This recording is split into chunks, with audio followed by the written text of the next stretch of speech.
आज मैं दिखाऊंगी आपको एक ऐसा मंदिर जो आज भी अपनी पहचान के लिए जूझ रहा है।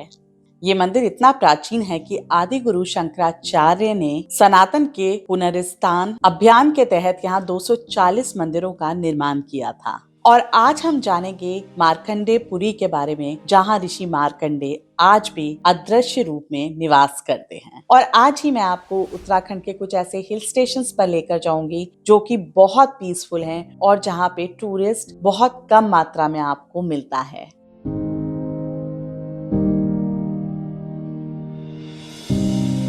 नमस्कार दोस्तों, मैं मानवी आप सभी का स्वागत करती हूँ झूमते वॉन्डरर्स में।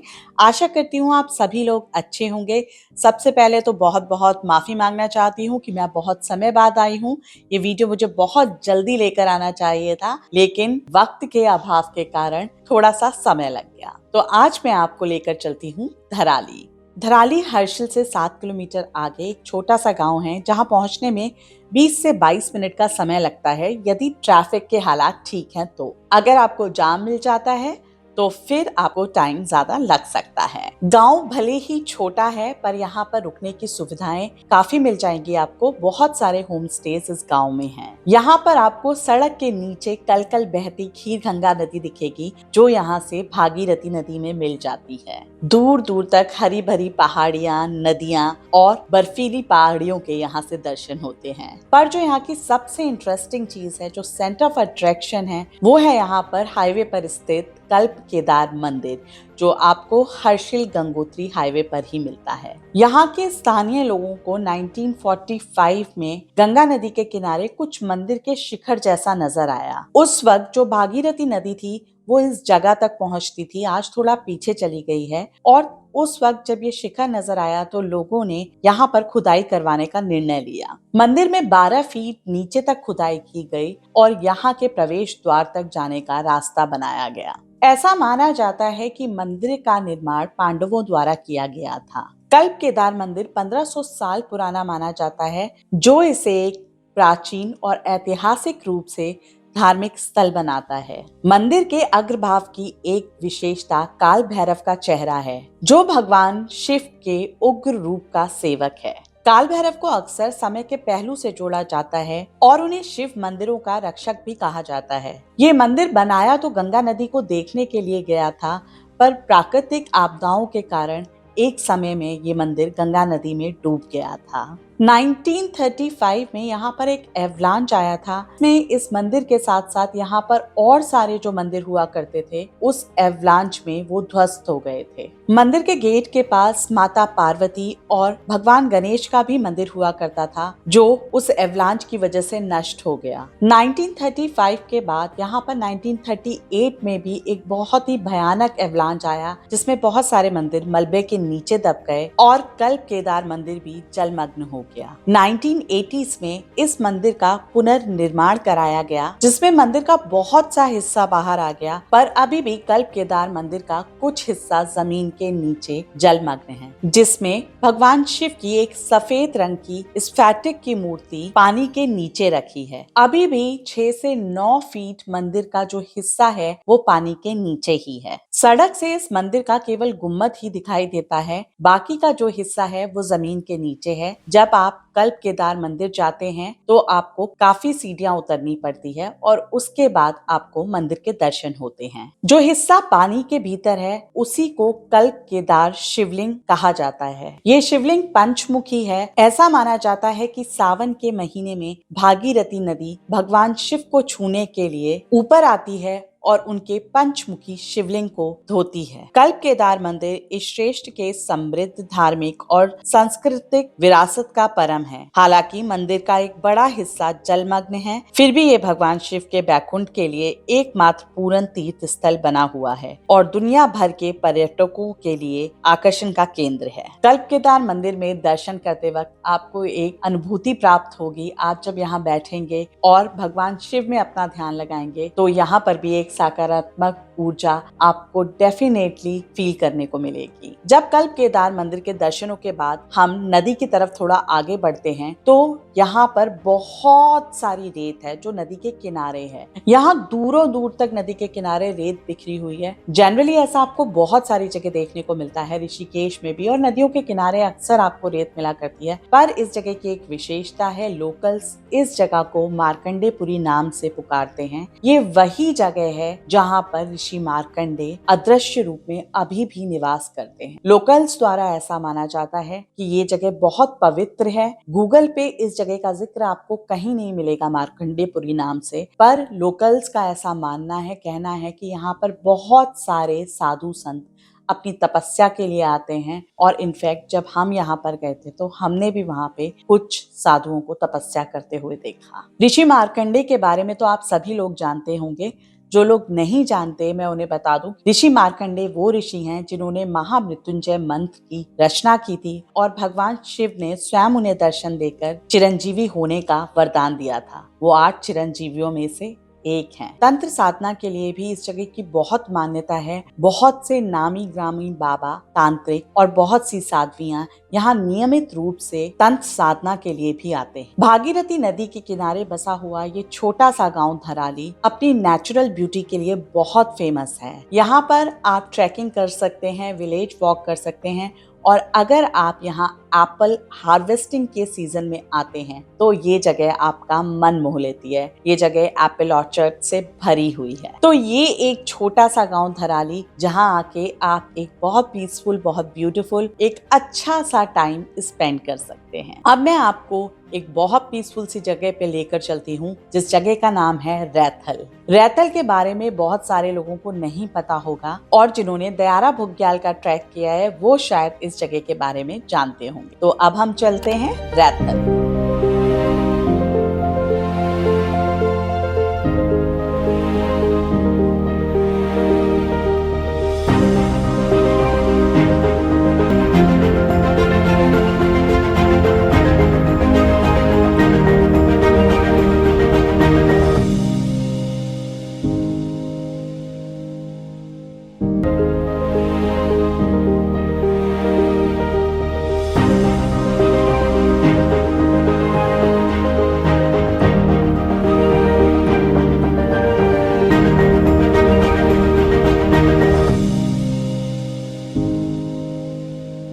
यदि आप गंगोत्री जाते वक्त या गंगोत्री से आते वक्त ट्रैफिक जैम में फंस जाएं और आपके पास रुकने की कोई जगह ना हो तो रैथल आपके लिए एक बहुत अच्छा ऑप्शन हो सकता है स्टे करने के लिए। यहाँ पर आपको कुछ एक होम स्टेज मिल जाएंगे। उसके अलावा यहाँ पे JMVN का भी गेस्ट हाउस है। और यदि आप अपनी वैकेशन के लिए एक बहुत ही पीसफुल प्लेस फाइंड आउट कर रहे हो तो रैथल एक बहुत ही अच्छा ऑप्शन है जो बहुत हाइट पे जाके है। पूरा हरी भरी पहाड़ियों के बीच बसी हुई एक छोटी सी वैली जो बहुत बहुत बहुत पीसफुल और बहुत ब्यूटीफुल है। यहाँ पर टूरिस्ट ना के बराबर आपको देखने को मिलता है। इनफैक्ट जिस टाइम पे मैं गई थी पूरे JMVN के गेस्ट हाउस में सिर्फ हम ही थे वहां पर। अगर आप JMVN फोन करके पूछेंगे तो हो सकता है वो आपको ये कह रहे हैं कि नहीं गेस्ट हाउस फुल है, क्योंकि हमारे साथ ऐसा 3 दिन तक लगातार हुआ था। उन्होंने यही बोला। इनफैक्ट जिस दिन हम जा रहे थे हमने पूछा उनको फोन करके कि कोई रूम अवेलेबल है तो उन्होंने बोला नहीं अभी हम देखकर बताते हैं। मतलब एक टाला मटूली टाइप सिस्टम था। लेकिन जब हम वहां पहुंचे तो पूरे गेस्ट हाउस में एक भी गेस्ट नहीं था सिवाय हमारे। यहाँ पर घूमने के लिए कोई स्पेसिफिक पॉइंट नहीं है। बहुत पीसफुल जगह है। आप विलेज वॉक के लिए जा सकते हैं, लोकल्स के साथ आप कम्युनिकेट कर सकते हैं। और जैसा मैंने आपको बताया कि दयारा बुग्याल के लिए यहाँ से ट्रैक जाता है, तो जो ट्रैकर्स आते हैं उनका बेस कैंप रैथल होता है और दूसरी एक और जगह से भी ट्रैक जाता है। तो कई बार ट्रैकर्स वहां से भी ट्रैकिंग स्टार्ट करते हैं। यहाँ पर एक शॉप है जहाँ पे आपको ट्रैकिंग के सारे इक्विपमेंट्स मिल जाएंगे। उसके अलावा यदि आप ट्रैकिंग नहीं करना चाहते और घोड़े पे दयारा बुग्याल जाना चाहते हैं तो भी आप यहाँ पर किसी भी पोनी वाले से बात कर सकते हैं। वो मॉर्निंग में आपको लेकर जाएगा और आप शाम को वापस आ सकते हैं। हमने ट्रैकिंग नहीं की, हम दयारा बुग्याल भी नहीं गए, पर ऐसा सुना है वहाँ के लोगों द्वारा कि बहुत ही खूबसूरत जगह है। तो यदि आपके पास टाइम हो तो आप ज़रूर विजिट कीजिएगा।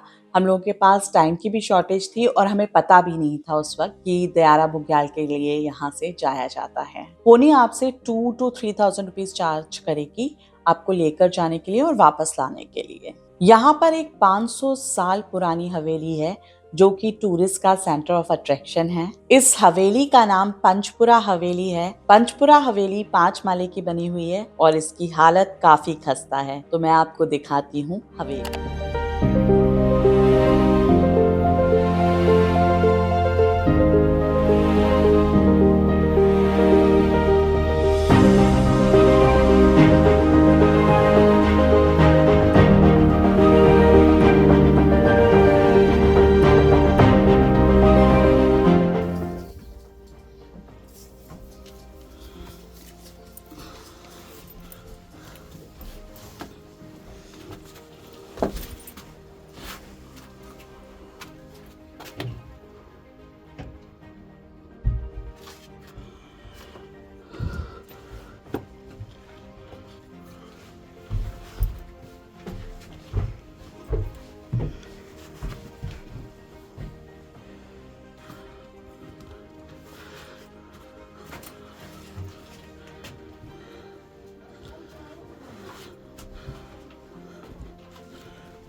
ये मकान पूरा जर्जर हुआ पड़ा हुआ है।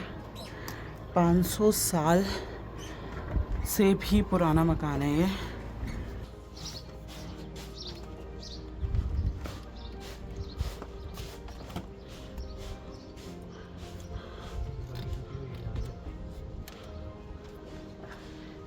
ये देखिए पूरा टूट गया हुआ है। 500 साल में तो अच्छी अच्छी चीज़ें ख़राब हो जाती हैं।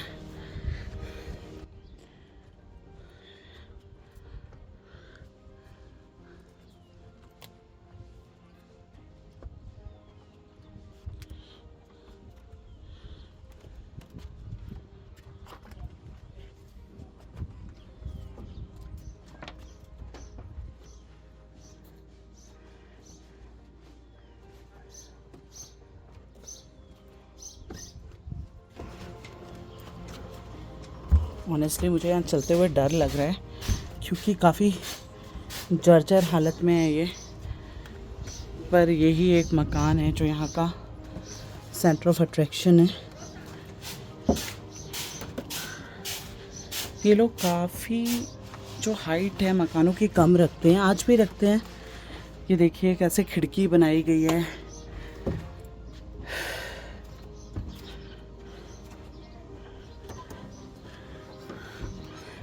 अब आप लगाइए कि ये जो मैं आपको एरिया में दिखा रही थी ये बालकनी थी और ये दरवाज़ा उस बालकनी में आने का।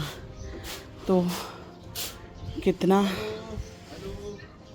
छुप के आना पड़ता है, झुक के आना पड़ता है। और व्यू देखिए यहाँ से पहाड़ों का कितना खूबसूरत है। और ये यहाँ की कम्युनिकेशन डिवाइस है।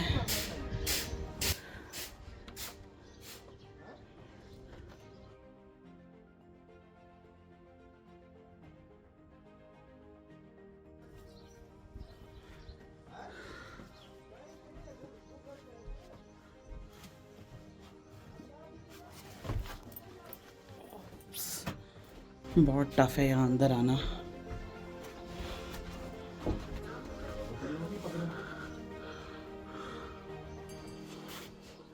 और ये देखिए, ये स्टेयरकेस है जिससे मैं अभी उतरने वाली हूँ।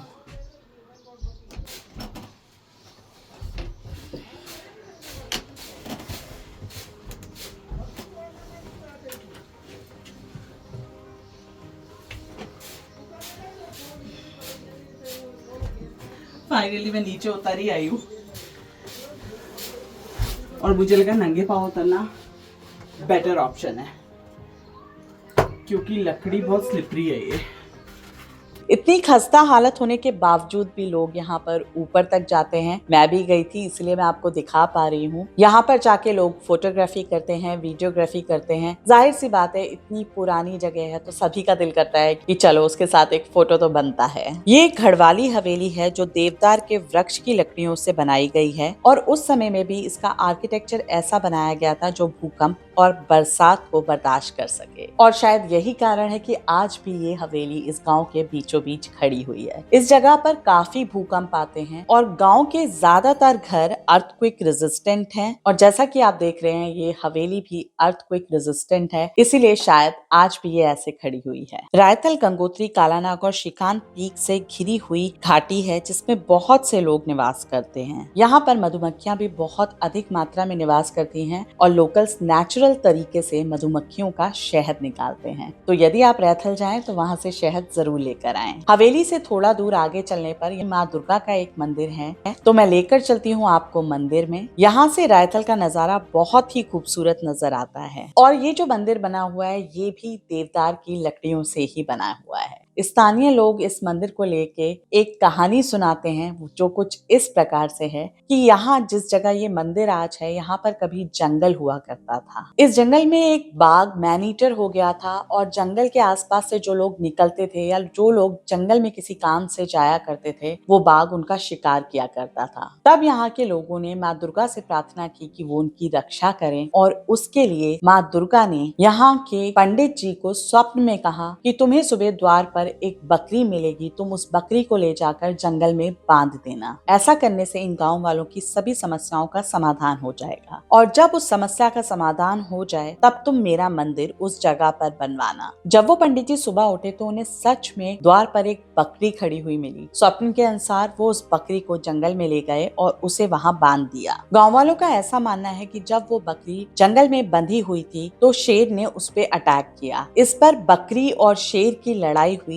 जिसमें उस बकरी ने शेर को समाप्त कर दिया। फिर वो बकरी भी वहां से विलुप्त हो गई। तब सभी गांव वालों ने मिलकर वहां पर माँ दुर्गा के मंदिर का निर्माण किया। गांव वालों का ऐसा मानना है कि माँ दुर्गा ने गांव वालों की रक्षा के लिए अपने ही किसी गण को बकरी के रूप में भेजा था। तो आइए अब मैं आपको दिखाती हूँ माँ दुर्गा का पूरा मंदिर।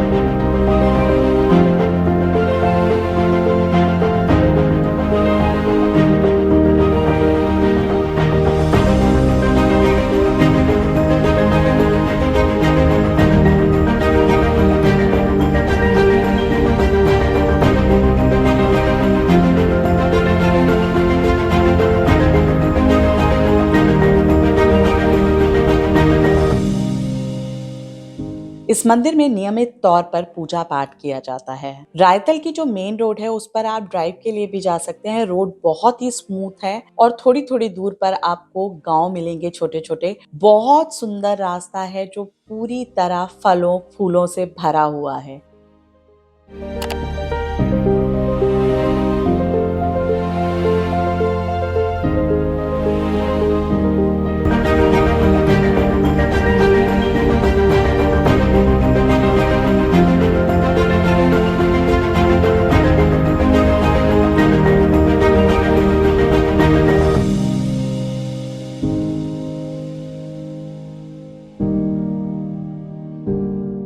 यदि आप ड्राइव करके नहीं जाना चाहते तो आप ट्रैकिंग करके भी जा सकते हैं। रैथल वर्थ है जाने के लिए, बहुत ही पीसफुल, बहुत खूबसूरत, फलों फूलों से भरी हुई एक ऐसी जगह जहां आपको सच में बहुत शांति का एहसास होगा। जो लोग एकदम पीसफुल जगह ढूंढ रहे हैं अपनी वेकेशन के लिए, रैथल उनके लिए बेस्ट प्लेस है।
कि यहाँ पे ये कुछ हट्स बनी हुई हैं जो ठीक ठाक सी कंडीशन में है रहने के लिए। रूम्स कुछ खास नहीं है। उसका रीज़न ये है कि यहाँ पे टूरिस्ट ज़्यादा आता नहीं है और बहुत ही ज़्यादा शांत जगह है। अगर आपको अपने साथ टाइम स्पेंड करना है एकदम पीसफुल, तो this is one of the best places to stay.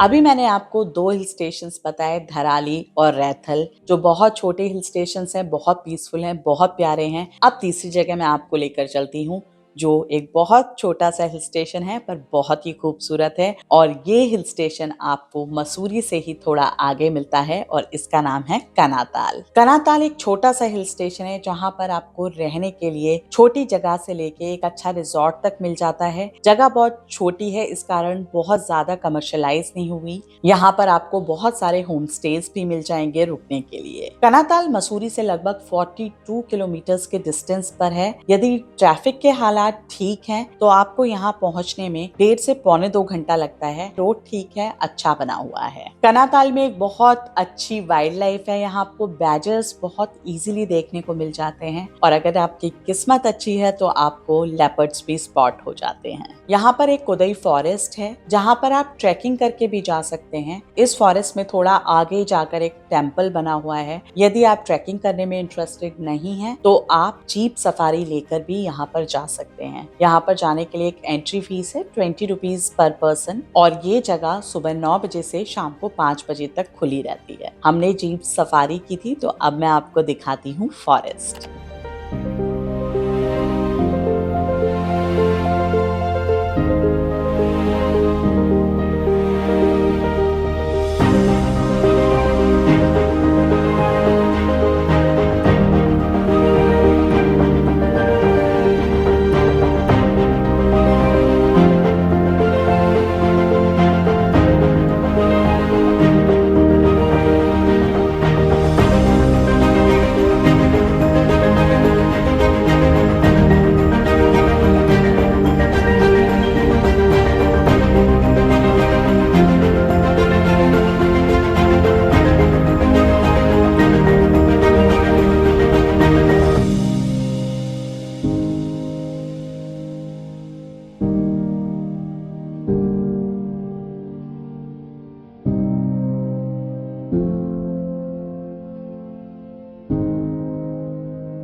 यदि आप यहाँ पर जीप हायर करते हैं तो 2000 से लेके 2500 तक जीप वाला आपसे चार्ज करता है। अभी तक गवर्नमेंट की तरफ से यहाँ पर कोई चार्जेस लागू नहीं हुए हैं। कनाताल भी हरी भरी पहाड़ियों के बीच बसा हुआ एक छोटा सा हिल स्टेशन है और यदि आप बहुत पीसफुल टाइम स्पेंड करना चाहते हैं, अच्छा खूबसूरत टाइम स्पेंड करना चाहते हैं और आपके पास समय ज्यादा नहीं है तो कनाताल एक अच्छी डेस्टिनेशन है 1-2 दिन की हॉलिडे एंजॉय करने के लिए। तो ये एक तीसरा हिल स्टेशन जो मैंने अभी आपको दिखाया। इसी लाइन में एक चौथा हिल स्टेशन मैं आपको बताती हूँ जिसका नाम है धनौल्टी, जो कनाताल से करीब 10 किलोमीटर पहले पड़ता है। यदि आप मसूरी से कनाताल की तरफ आ रहे हैं तो धनौल्टी आपको पहले मिलेगा। धनौल्टी में तो बहुत ही खूबसूरत से एडवेंचर पार्क्स हैं जहाँ करने के लिए बहुत सारी एक्टिविटीज हैं। धनौल्टी में 2 से 3 बार गई हुई हूँ। जब मैं यहाँ सबसे पहली बार गई थी तो इस जगह पर रुकने के लिए केवल 1 या 2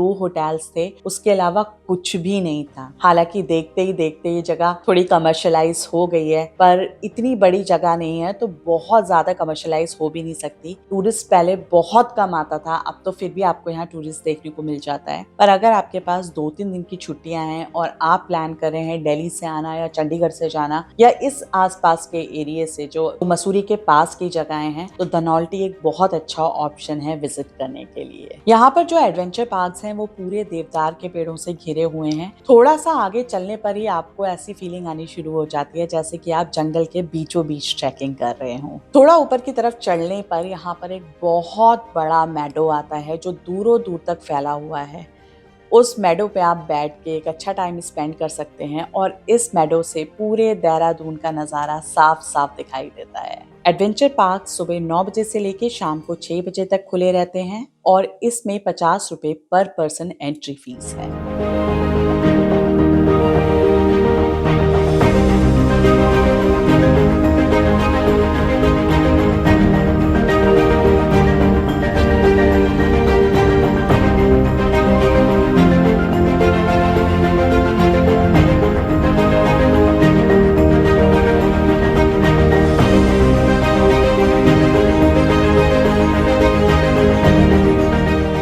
धनौल्टी में ही स्थित एक सुरखंडा देवी टेम्पल है। जो टूरिस्ट धनौल्टी जाते हैं वो सुरखंडा देवी के दर्शनों के लिए जरूर जाते हैं। जब मैं धनौल्टी पहली बार गई थी 2006 या 7 की बात है और जब मैंने सुरखंडा देवी टेम्पल की चढ़ाई की थी, उस समय यहाँ का नजारा ही कुछ और था। लोग उत्तराखंड के पहाड़ों में जनरली विंटर्स में जाते हैं या समर्स में जाते हैं। सबसे ज्यादा जो अवॉइड करते हैं वो मानसून में जाना करते हैं, लेकिन मानसून में इस जगह का नजारा ही कुछ और होता है। जैसा मैंने आपको बताया, मैं 2006 या 7 में फर्स्ट टाइम इस प्लेस पे गई थी। उस वक्त अगस्त का मंथ था and this place was heavenly beautiful at that time. एक तो टूरिस्ट बहुत कम था, दूसरा जगह इतनी कमर्शियलाइज नहीं हुई थी, अभी भी बहुत ज्यादा कमर्शियलाइज नहीं है। बट उस वक्त जब हम मंदिर चढ़ रहे थे, जब ट्रैकिंग कर रहे थे मंदिर के लिए, अब तो यहाँ सीढ़ियां भी बन गई हैं, आप सीढ़ियों से भी जा सकते हैं। उसके अलावा अगर आप चढ़ के जाना चाहें, जो ट्रैकिंग रूट होता है वो भी बनाया हुआ है। तो उस टाइम पे हमने ट्रैकिंग रूट से ही ट्रैकिंग की थी and it was so beautiful. सारे जो बादल थे वो बिल्कुल ऐसा लग रहा था कि जमीन पे आए हुए हैं, आप बादलों के बीच से ट्रैकिंग कर रहे हो। और मैं आपको जो फोटोग्राफ्स दिखा रही हूँ, मैं शेयर करती हूँ आपके साथ फोटोग्राफ्स। ये उस टाइम के फोटोग्राफ्स हैं और बहुत खूबसूरत नजारा था इस जगह का उस समय। तब ये टेम्पल इतना बना भी नहीं हुआ था। इस मंदिर की बहुत ही विशेष मान्यताएं है। पुराणों के अनुसार जब भगवान शिव माता सती की देह को कैलाश की ओर लेकर जा रहे थे, तब माता का सिर यहाँ पर गिर गया था और उसी समय से इस जगह को सिरकंडा या सरकुंडा देवी के नाम से भी जाना जाता है। उसके बाद यहाँ पर मंदिर का निर्माण हुआ और धीरे धीरे लोगों ने इसे सुरखंडा देवी मंदिर के नाम से जानना शुरू कर दिया। पार्किंग से करीब 3 किलोमीटर की चढ़ाई करके आप मंदिर तक पहुंचते हैं। सीढ़ियों का ऑप्शन है, बट ट्रैकिंग करना एक बेटर ऑप्शन है, क्योंकि सीढ़ियों से जब आप ऊपर जाते हैं और नीचे उतरते हैं तो पैरों की बैंड बच जाती है। ट्रैकिंग करते वक्त आप धीरे धीरे जाते हैं और बाकी ऑप्शन आपके पास है, आप जो भी चूज करना चाहें। मंदिर तक पहुंचने के लिए जो ट्रैक बना हुआ है वो बिल्कुल जंगल के बीचों बीच बना हुआ है। ओक ट्रीज के जंगल हैं ये और ट्रैक बहुत अच्छा है, बहुत खूबसूरत है। मंदिर बहुत ऊंचाई पर है, वहां से नजारा ही कुछ और देखने को मिलता है और इसमें कोई शक नहीं कि मंदिर का ऑरा बहुत स्ट्रॉन्ग है। तो यदि आप मसूरी जा रहे हैं और आपके पास थोड़ा-सा समय है तो आप धनौल्टी जा सकते हैं, कनाताल जा सकते हैं। ये बहुत ही प्यारे, बहुत ही खूबसूरत ऑप्शंस हैं आपके पास। और शक्तिपीठ के दर्शन करना चाहते हैं तो सुरखंडा देवी मंदिर ज़रूर जाइए। नज़ारा बहुत खूबसूरत है, मंदिर का ऑरा बहुत स्ट्रॉन्ग है और ये यहाँ के लोगों की, स्थानीय लोगों की कुलदेवी भी हैं।